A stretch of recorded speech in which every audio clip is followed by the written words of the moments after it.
வணக்கம். மற்றொரு காணொளியினூடாக சந்தித்திருக்கிறோம். பருத்தித்துறை மரக்கறி சந்தையின் தொடர்பாக முன்னைய நாட்களில் ஏராளமான போராட்டங்கள் நடைபெற்றிருந்தது. மரக்கறி சந்தையினுடைய வியாபாரிகள் தங்களுக்கு இருக்கக்கூடிய இடத்திலே தங்களை மீண்டும் வியாபாரத்துக்கு அமர்த்தும்படி போராட்டங்களை எல்லாம் மேற்கொண்டிருந்தார்கள். இப்போது இந்த நகர சபையால் புதிதாக அமைக்கப்பட்டிருக்கக்கூடிய இந்த மரக்கறி சந்தை, அதே போல மீன் சந்தை வீதியில் அமைக்கப்பட்டு இடம் மாற்றப்பட்டிருந்தது. அந்த புதிய மரக்கறி சந்தை போதிய வசதிகள் அற்ற ஒரு நிலையில் காணப்பட்டிருப்பதன் காரணமாக வியாபார நடவடிக்கைகள் தங்களுக்கு போதாமையாக இருப்பதாக வியாபாரிகள் பலமுறை போராட்டத்தில் ஈடுபட்டுக் கொண்டிருக்கிறார்கள்.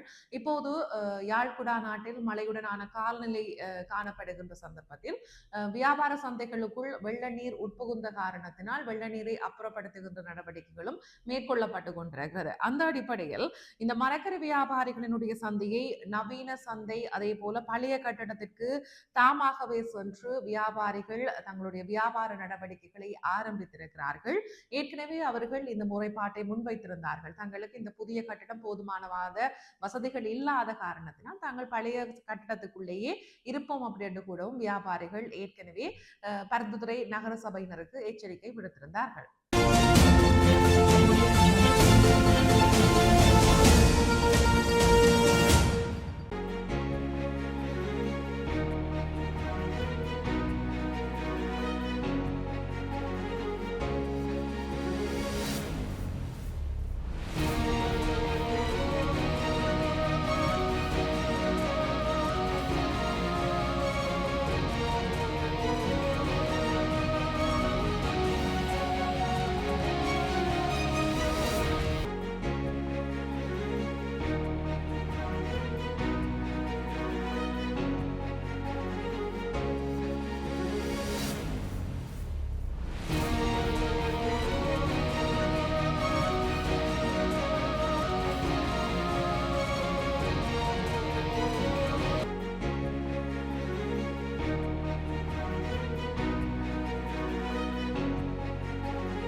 மழை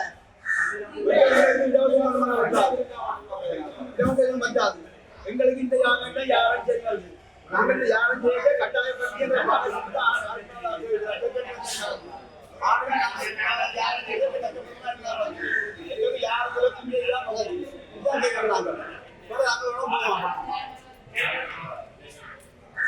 ஆடினாலும் முடிவெடுத்தது மேலே கொண்டு வரான்னு சொல்லி இதுவரையாச்சும் வந்து வரையில பிறகு அன்றைக்கும் இதை சொல்லிட்டு வரையில வந்து வரையில இது எங்கெந்த முடிவு இதுதான் எங்களுக்கு சண்டை, இதுதான் எங்களுக்கு பிரச்சனை.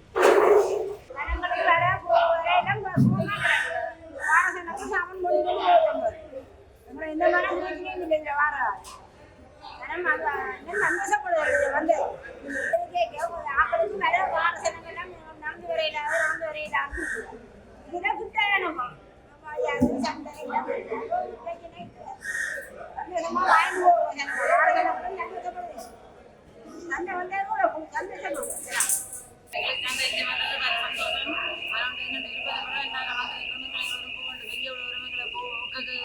ஒவ்வொருவரும் தவணை சொல்லிக் கொண்டே இருக்கிறாங்க. இந்த கிழமை இருக்கலாம், அடுத்த கிழமை இருக்கலாம், வாரமாக இருக்கலாம், முடிவு நட்டுக்கும், பதில் நட்டுக்கும் சொல்லி வேண்டிய இதெல்லாம் கேட்டு கொண்டு எங்களுக்கு கொடுமை வாங்க வேலையிலே நாங்கள் எங்கள் பக்கத்துக்கு வந்து இருக்கிறோம்.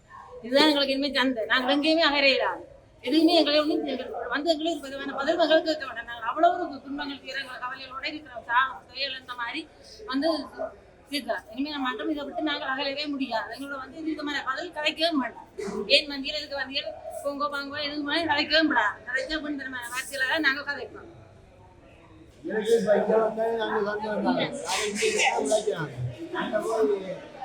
எந்த சீரத்தில் இல்லை கையில் இருந்த காலத்தில் போடுறதுக்கான இடம் இந்த காலம் போடுறதுக்கு அது புதுசாக வந்து ஆக்களுக்கு சந்தையை கொடுத்துட்டு எங்களை கொண்டு வீடு போட்டு நாங்கள் பண்ண வாழை இங்கே வந்தால் கஷ்டம். நான் என்ன செய்வேன்? நாங்கள் கஷ்டப்படுறாங்க. இதனால் தான் நாங்கள் வாழ்க்கை வைக்கிறோம். என்ன செய்வாங்க? எங்களுக்கு இருக்காது. ஆனால் இல்லாத மாதிரி நிரந்தரமாக எங்களுக்கு இருக்க விட்டா சரி. எங்களுக்கு சந்தோஷமாக இருக்குது. இருந்து இவ்வளோ முதலமைச்சு வியாபாரத்துக்கு பஸ் நம்ம கிழக்கு நாட்டு திறந்து நம்பிட்டு நாங்களே தராங்க. அது ஒரு கொஞ்சம் வாரம் சாமான் வார கிடைக்காது. பஸ் போடும் 20 நிமிஷம் அந்த பஸ் நிற்கும். அதுக்கிடையில இப்போ வந்து காவலி கொண்டு வாங்கிட்டு பஸ் போடும். அதுக்காக வாரேன் அவர்களும் சரியாக உட்காந்துட்டு எங்களுக்கு மற்றது அதுகளெல்லாம் இப்போ வண்டியை சந்தையை தான் போகுது. அந்த பஸ் போகிற வழியாக இறங்கி வியாபாரம் வழி கொண்டு போகுது. அதனால பெரிய பாதிப்புகள் அவங்க